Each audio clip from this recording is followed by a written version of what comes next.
Hello everyone and welcome back to my channel. In today's video, we're going to talk about ways to work in Canada while you're applying for licensure or going through the licensing process. So this video might be helpful for pharmacists, international pharmacists coming from other countries.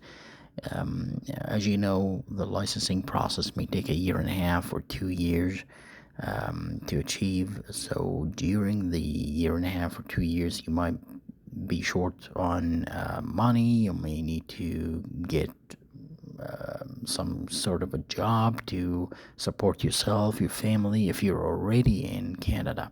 So in today's video, I'm going to try to get through a few of these jobs that you can do with minimal certifications or education, if any, and hopefully it will help support you until you get your full licensed pharmacist and start practicing as a pharmacist.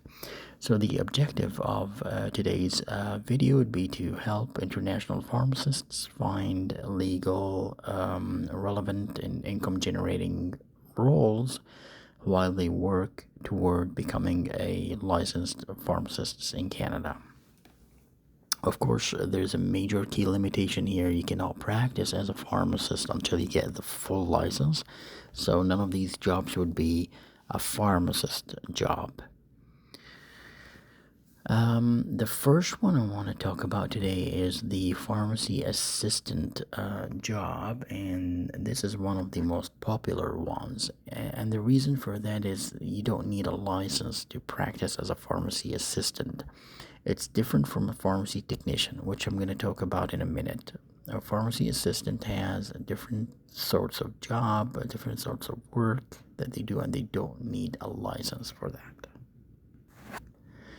You need to be trained as a pharmacy assistant because nobody would hire you if you don't know the basic job that you need to do as a pharmacy assistant. So training is important, and you'll be doing duties such as counting pills, labeling drug boxes, inventory, supporting the dispensing pharmacist, doing some customer service, some billing in the pharmacy. You will usually work in a pharmacy setting. And in order to achieve a pharmacy assistant job, I would recommend that you take a pharmacy assistant certificate program. It usually takes about 4 to 6 months to complete, and many of them are combined, so either online plus on-site. That means you can do a lot of the work online, a lot of the education can be done online, and some of it you may have to attend lectures or labs to achieve. And of course, you will need, in order to apply for that, you will need an English proficiency certificate. So you might need TOEFL or IELTS certificate to apply for that program. But this is easy one. This is something that you can achieve in 4 to 6 months and then start practicing right away, because there's a high demand for pharmacy assistants across Canada. The second one we want to talk about today is the regulated pharmacy technician, and this is something I do not recommend personally, because as a regulated pharmacy technician, you need to go to school for at least 2 years in order to obtain your pharmacy technician certification, and then you still need to apply for licensing. So why would you spend 2 years and then go through the licensing process of a pharmacy technician when you can be a full pharmacist in 2 years? So I would rather focus on my pharmacy licensing process than taking a pharmacy technician job. But some people still want to take the pharmacy technician just in case they do not pass the pharmacist exams. Because pharmacy technician exams are easier, of course. So it might be a second job that they can practice if they couldn't become a full licensed pharmacist. And yes, some people do not pass the pharmacist exams, so don't expect to pass the pharmacist exam from the first time if you are international and you've never practiced in Canada before. Licensing process for technicians may take up to 12 months, like a year, so it's not that long as the pharmacist licensing exam. The good thing about this is that you can work in a pharmacy setting. You will definitely get experienced. You'll get exposed. You get experience to communicating with patients, with doctors. So you get to know a lot about insurance companies and how to handle insurance. I mean, not that you will need that as a pharmacist very much, because usually there are technicians taking care of that for you, but it's a good exposure. Especially that you're coming from another country with a whole different system. So that's the good thing about it. But again, as a pharmacy assistant, you may get exposed to all of these. So that's why I don't really recommend the pharmacy technician pathway.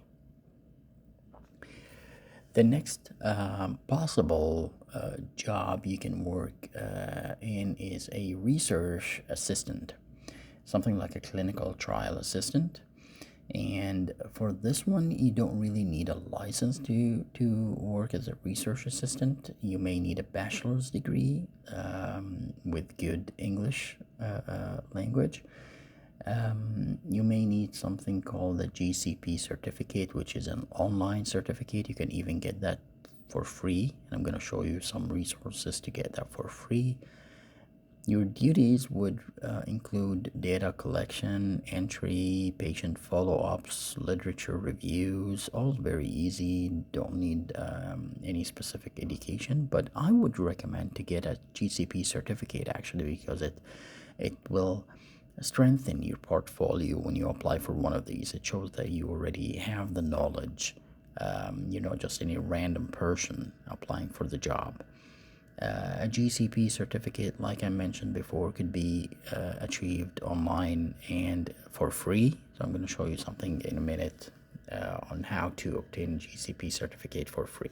And there are some programs that can take about 5 months to learn clinical research. If you don't know anything about clinical research, yeah, then you can, or you might want to join one of these programs, and they are either online or combined as well. The next job I have on my list today is a medical office assistant, something like a unit clerk or medical office assistant. That's the name of the job actually. For this job, you will need 3 to 6 month certificate program. You need to join a 3 to 6 month certificate program to enable you become it's not a licensed job, but you will become an experienced medical office assistant. Usually those jobs take place in hospitals, so you would be working in a hospital or a clinic with physicians. You'll be arranging their appointments and stuff like that. It will help you learn some local healthcare systems. It will help you with terminology, how to use electronic systems such as the electronic medical record. But again, it has nothing to do with pharmacy, so it is an easy job to join, but nothing to help with pharmacy or pharmacy licensing.